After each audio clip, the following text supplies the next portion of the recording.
Welcome to the Librarians Channel, your ultimate guide to the world of books. Hello అండి, అందరికీ good evening. నా పేరు Ramesh Narayan.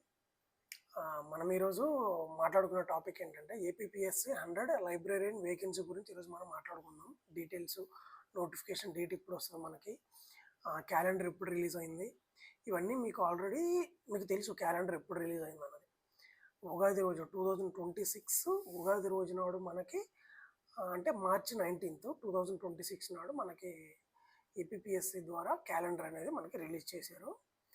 Calendar release ఏ రోజైతే చేశారో వాళ్ళు అప్పుడు ఏ డేట్స్ అయితే నోటిఫికేషన్ వస్తామని మెన్షన్ చేశారో ఆ డేట్స్కి నోటిఫికేషన్స్ అనేవి ఇస్తున్నారు.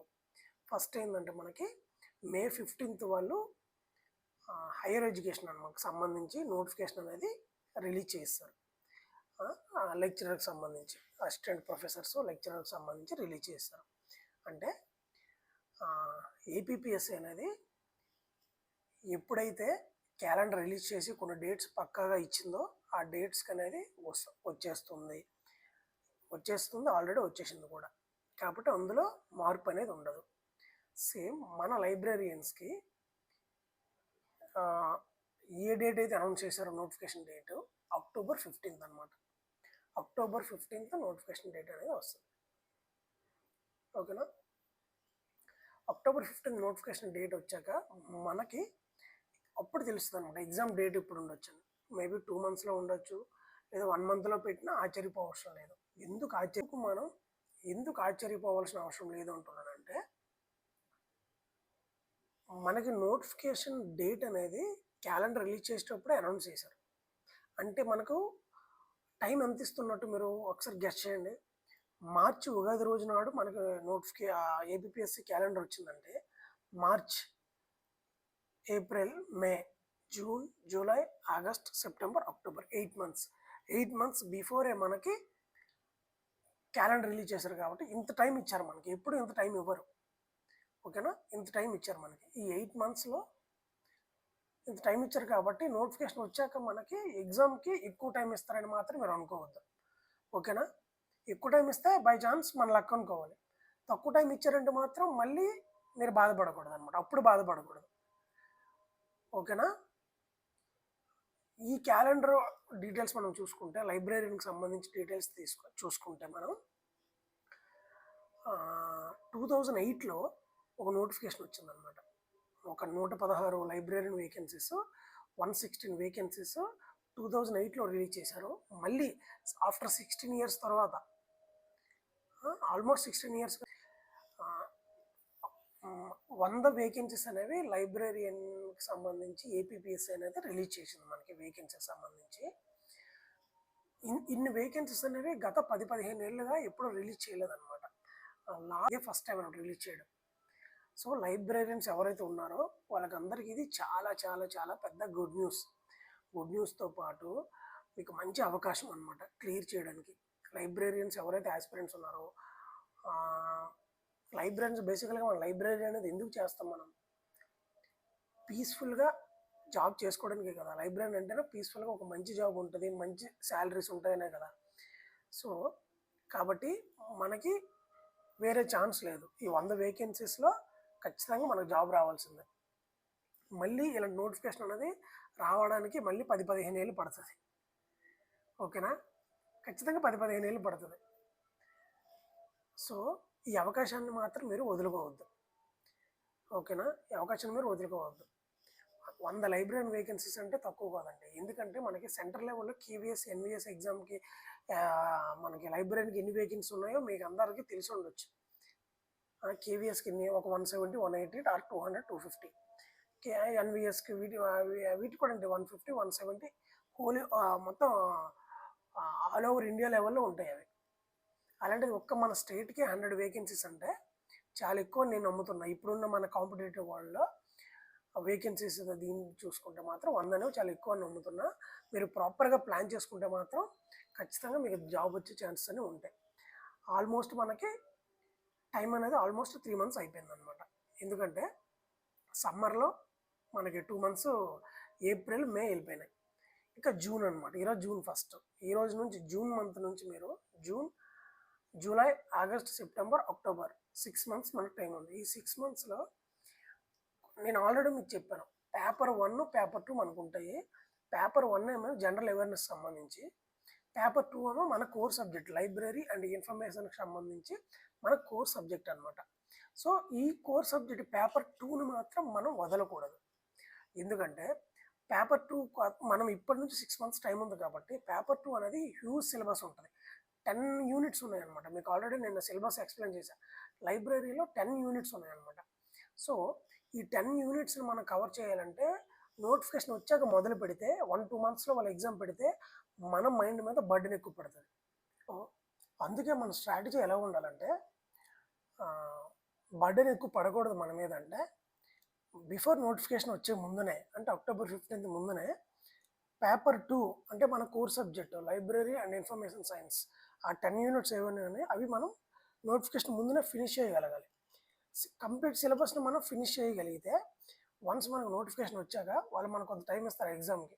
ఆ టైంలో మనం పేపర్ 1 మీద ఫోకస్ పెట్టుకుంటే సరిపోద్ది. పేపర్ 1కి 1 మంత్ ఈజ్ ఇనఫ్ అండి.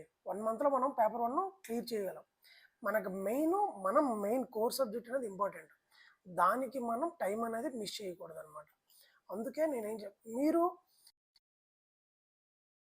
పేపర్ 1 కానీ, ఎందుకంటే పేపర్ 1లో హిస్టరీ ఉంటుంది, మోడర్న్ హిస్టరీ ఉంటుంది, జనరల్ నాలెడ్జ్ ఉంటుంది, బయాలజీ ఉంటుంది, కరెంట్ అఫైర్స్ ఉంటుంది, క్వాంటిటేటివ్ యాప్టిట్యూడ్ ఉంటుంది, రీజనింగ్ ఉంటుంది. ఇన్ని సబ్జెక్ట్స్ ఉన్న వాళ్ళు ఏంటంటే మీరు వాటికే టైం అంతా పోతుంది అనమాట. అది ఏంటంటే మనకి నోటిఫికేషన్ వచ్చాక 1 మంత్స్ వాటి మీద కూర్చుంటే సరిపోద్ది. పేపర్ 2 మన కోర్ సబ్జెక్ట్ అనేది చాలా ఇంపార్టెంట్. 10 యూనిట్స్ ఉంటాయి, థియరీ ఎక్కువ ఉంటుంది కాబట్టి మనం ఫస్ట్ ప్రిఫరెన్స్ పేపర్ 2కే ఇవ్వాలి. ఆ సిలబస్ కంప్లీట్ అయినాకనే పేపర్ 1 మీద కూర్చోవాలి. పేపర్ 1 అనేది మనకి ఈజీగా అయిపోద్ది. అది పెద్ద మనం ఆలోచించాల్సిన విషయం కూడా కాదు. అది నోటిఫికేషన్ వచ్చాక కూడా మనం స్టార్ట్ చేసుకోవచ్చు. ఓకేనా. పేపర్ 2 మీద మీరు 5 మంత్స్ కూర్చొని నోటిఫికేషన్ వచ్చాక పేపర్ 1 స్టార్ట్ చేయండి. ఓకేనా. ఇప్పుడు ఏ మెటీరియల్ చదవాలి, ఓకేనా, ఏ మెటీరియల్ చదవాలని మీకు డౌట్ వస్తుంది. మార్కెట్లో లైబ్రరీ అండ్ ఇన్ఫర్మేషన్ సైన్స్ సంబంధించి చాలా మెటీరియల్స్ ఉన్నాయి.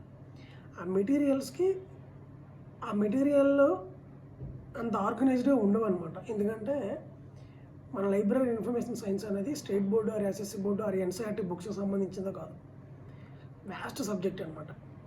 సో దాన్ని మీరు సెగ్రిగేట్ చేసుకొని చదివితే చాలా ఈజీగా ఉంటుంది అనమాట. సో మెటీరియల్ ఎలా సార్ అని మీకు డౌట్ వస్తుంది. ఒక సింపుల్ ట్రిక్ మీకు చెప్తా. ఈ ట్రిక్ని మీరు ఫాలో అయితే మాత్రం ఖచ్చితంగా సక్సెస్ రేట్ ఉంటుంది.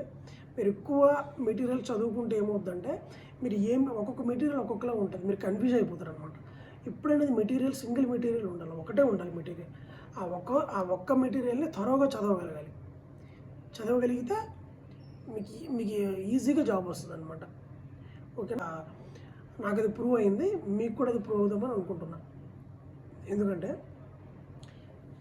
ఏంటంటే అది ఒక వైట్ నోట్స్ తీసుకోండి. ఫస్ట్ ఒక వైట్ నోట్స్ తీసుకోండి. వైట్ నోట్స్ ఎలా ఉండాలంటే చాలా పెద్దగా ఎక్కువ పేజెస్ ఉండాలన్నమాట. ఎందుకంటే 10 యూనిట్స్ సరిపోవాలి కదా, దాంట్లో 10 యూనిట్స్ సరిపోవాలి కదా. ఒక 300 నుంచి 400 పేజీలకు సంబంధించి ఇట్లా స్పైరల్తో ఉండేది వైట్ నోట్స్ ఒకటి తీసుకోండి. ఓకేనా.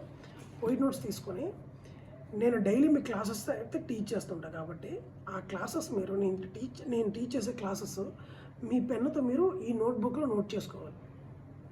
10 యూనిట్స్ కూడా. ఓకేనా. ఈ నోట్స్ వేసుకున్నాక ఈ నోట్బుక్ అనేది మీ బైబిలు, మీ ఖురాను, మీ భగవద్గీత. ఓకేనా. ఈ ఒక్క బుక్ని మీరు ఈ 400 పేజీలు 500 పేజీలు ఉండే ఈ బుక్ని మీరు త్వరగా చదవగలిగితే ఒకటే మెటీరియల్ అనమాట. ఓకేనా. మీరు కన్ఫ్యూజ్ అవ్వరు. మీ చేతితో రాసుకున్నదే కాబట్టి మీకు ఐడియా ఉంటుంది అనమాట. ఏ చాప్టర్ ఎక్కడ ఉంటుంది, నేను ఎప్పుడు చదివాను, ఎక్కడ చదివాను, ఏ బిట్ ఎక్కడ ఉంది, ఏ క్వశ్చన్ ఏ టాపిక్ ఎక్కడ ఉంది అనేసి మీకు సింపుల్ ఉంటుంది. మీరు ఆ బుక్ ఈ మెటీరియల్ ఆ మెటీరియల్ అసలు అవన్నీ చదవద్దు, అవన్నీ బుల్షిట్. మీకు అర్థమవుతుంది. మీరు కన్ఫ్యూజ్ అవుతారు, అవన్నీ వద్దనమాట. ఓకేనా. ఈ మెటీరియల్ ఒక్కటే మెటీరియల్ పెట్టుకోండి, ఒకటే మెటీరియల్ ఫుల్గా చదవండి, డెప్త్గా చదవాలి. డెప్త్గా సరిపోద్ది అనమాట. ఇకపోతే ఈ నోట్బుక్లో క్లాసెస్ ఎలా సార్ మేము రాసుకునేది ఎలా సార్ అనేది మీకు ఇప్పుడు క్లాసెస్ మీరు ఎలా సార్ టీచ్ చేస్తారు, అని మీరు ఇప్పుడు అడుగుతారు కాబట్టి ఇప్పుడు నేను క్లాసెస్ ఎలా టీచ్ చేస్తానో మీకు చెప్తాను. నా లైబ్రరీ సైన్స్ క్లాసెస్ ఎలా ఉంటాయంటే రికార్డెడ్ క్లాసెస్ అనేవి నేను పెట్టను. ఎందుకు రికార్డెడ్ క్లాసెస్ పెట్టనంటే దీనికి ఒక సాలిడ్ రీజన్ ఉందన్నమాట. రికార్డెడ్ క్లాస్ ఉంటే ఏమవుద్దంటే సీరియస్నెస్ ఉండదు అనమాట. క్లాస్ నా దగ్గర ఉంది కదా, నా పాకెట్లో ఉంది కదా, ఈరోజు చదవకపోతే నేను రేపు చదువుకుంటా. ఫంక్షన్ ఉందనో, క్రికెట్ ఉందనో, సినిమా ఉందని వెళ్ళిపోతాం. అట్లా రేపు కాస్త ఎగ్జామ్ టైం వచ్చేసరికి ఒక్క టాపిక్ కూడా అవ్వకుండా ఉంటుంది. కట్ చేస్తే సిలబస్ మొత్తం క్లాసెస్, రికార్డెడ్ క్లాసెస్ మొత్తం మన పాకెట్లో ఉంటుంది మళ్ళీ. ఓకేనా? సీరియస్నెస్ ఉండదు అనమాట అలా ఉంటే. అందుకే నేను ఏం చేస్తానంటే లైవ్ క్లాసెస్ అనమాట. జూమ్లో లైవ్ క్లాసెస్ టీచ్ చేస్తాను 2 hours or 3 hours. Morning 7 to 10 ఉందంటే ఆ 7 to 10 మీరు క్లాస్లోనే ఉండాలి, జూమ్ క్లాస్లోనే ఉండాలి, నోట్స్ రాసుకుంటూ ఉండాలి నేను చెప్పింది. మిస్ అయిందంటే మాత్రం ఆ రోజు మీరు క్లాస్ మిస్ అయింది, నెక్స్ట్ డేకి మీకు ఆ క్లాస్ ఇంకా మీకు ఉండదు, మిస్ అయిపోయినట్టే మీకు ఆ క్లాస్. అప్పుడు ఏమవుతుందంటే సీరియస్నెస్ వస్తుంది. సో అప్పుడు ఏంటంటే షెడ్యూల్ కూడా కరెక్ట్ ఉంటుంది. 30 days మనం షెడ్యూల్ వేసుకున్నామంటే కొన్ని టాపిక్స్కి 30 daysలో ఫినిష్ అయిపోతాయి. నోట్స్ కూడా మీ దగ్గర ఉంటుంది, మీరు కూడా ఆల్రెడీ విని ఉంటారు కాబట్టి రిపీటెడ్ మీ దగ్గర ఉంటుంది కాబట్టి మీరు చదవగలుగుతారు. టాపిక్ని ప్రాక్టీస్ చేసుకోవడానికి టైం ఉంటుంది. ఓకేనా? టైం వేస్ట్ అవ్వదు. ఫస్ట్ ఆఫ్ ఆల్ ఇలా చేస్తే ఏంటంటే టైం వేస్ట్ అవ్వదు అనమాట, ఆర్గనైజ్డ్గా వెళ్తుంది. కాబట్టి ఒక బుక్, ఒక పెన్ను, నా లైవ్ క్లాసెస్, జూమ్లో లైవ్ క్లాసెస్ మీకు అందరికీ లింక్ ఇస్తా, లింక్లో జాయిన్ అవ్వండి. ఫీజు కూడా అందరికీ మోడరేట్గానే పెడతా. అందరూ మిడిల్ క్లాస్ వాళ్ళే కాబట్టి పెద్దగా ఫీజు పెట్టను, మోడరేట్గానే పెడతా. ఓకేనా? ఏ రోజు క్లాస్ ఆ రోజు మీరు నోట్బుక్లో రాసుకోండి. నేను టీచ్ చేసింది same as it is questions. నేను ఏవైతే చెప్తానో మ్యాక్సిమం అవే వస్తాయి. ఏవైతే లాస్ట్ 10 years పేపర్స్ తీసుకొని వాటిని అనలైజ్ చేసి నేను కొన్ని సెట్ ఆఫ్ మెటీరియల్స్ అనేసి నా దగ్గర పెట్టుకున్నా. చాలా రీసెర్చ్ చేసి డెప్త్ మెటీరియల్ నా దగ్గర పెట్టుకున్నా. ఆ మెటీరియల్ మీకు నేను టీచ్ చేస్తాను. సబ్జెక్ట్ మీద మన గ్రిప్ వచ్చిందంటే ఈ 5-6 monthsలో మనల్ని దాటి క్వశ్చన్ అనేది బయటికి పోదన్నమాట. కాంపిటీషన్ ఎలా ఉంటుందో మీకు తెలుసు. 2008లో వచ్చిన నోటిఫికేషన్ 2026లో మళ్ళీ ఆ 100 vacancies ఇప్పుడు ఇస్తున్నారంటే మధ్యలో 16 years గ్యాప్ ఉంది. ఈ 16 yearsలో ఎంతమంది లైబ్రరీన్స్ వచ్చారో మీ ఊహకే వదిలేస్తున్నాను. కాంపిటీషన్ అనేది ఎక్కువ ఉంటుంది కాబట్టి ఎంత కాంపిటీషన్ ఉన్నా టైం మేనేజ్మెంట్ చేయగలిగితే సక్సెస్ అనేది మన దగ్గరికి వస్తుంది. టైం మేనేజ్మెంట్ లేకుండా మనం ఏది చేసినా లాస్ట్ మినిట్లో బర్త్డేనే తప్ప చదివేయాలని ఆత్రం ఉంటుంది, కానీ సిలబస్ అంతా మీద పడిపోద్ది. ఈ 6 months మీది కాదు అనుకుని మీరు ప్రిపేర్ అయితే మీకు జాబ్ వస్తుంది. స్మార్ట్ వర్క్ చేయాలి. హార్డ్ వర్కే, నేను హార్డ్ వర్క్ చేయండి అని చెప్పట్లేదు, స్మార్ట్ వర్క్ చేయాలి. హార్డ్ వర్క్ చేస్తే ఏంటంటే టెన్షన్స్ తప్ప మీకు సబ్జెక్ట్ రాదు. స్మార్ట్ వర్క్ చేస్తే ఏంటంటే మీకు సబ్జెక్ట్ వస్తుంది. ఫస్ట్ 2 hours క్లాస్ అయిపోయినాక హ్యాపీగా ప్రాక్టీస్ చేసుకోండి. వర్క్ ఏది ఉంటే వర్క్ చేసుకోండి. ఈ 5 months మీరు నీట్గా ప్లాన్ చేసుకోండి. ఓకేనా? ఇది నేను చెప్పేది మీకు. నా ఫోన్ నెంబర్ డిస్క్రిప్షన్లో ఇస్తా. ఎవరైతే జాయిన్ అవుదాం అనుకుంటే వాళ్ళు నాకు హాయ్ అని మెసేజ్ చేయండి, నేను మీకు డీటెయిల్స్ చెప్తా. ఇంకెవరికి ఏమైనా డౌట్స్ ఉంటే కమెంట్ సెక్షన్లో కమెంట్స్ మెన్షన్ చేయండి, నేను రిప్లై ఇస్తాను. ఓకేనా? That's all for the day. Thank you so much.